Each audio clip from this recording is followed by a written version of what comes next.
I am the Tofu Golem. Please enjoy the video. You start by opening Gcmob and signing into the exact account that created the recording. This ensures access rights. Once done, make sure storage and photos permissions are granted so the app can read files.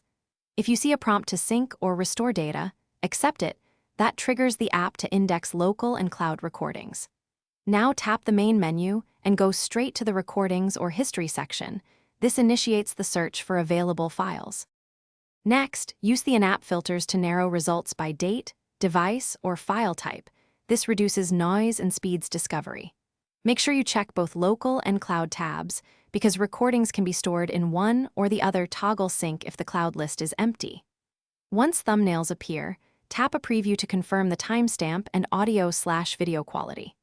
If the file is listed but won't play, note the file name and size before attempting the next recovery step. Finally, download or restore the chosen file to local storage and use Gcmob's built-in player to play it. This avoids codec mismatches. Once it plays, export to your gallery or share to confirm integrity and create a backup. If playback fails, first clear Gcmob cache and force refresh sync, then sign out and sign back in to reinitialize permissions. If that still fails, check file size and name for corruption.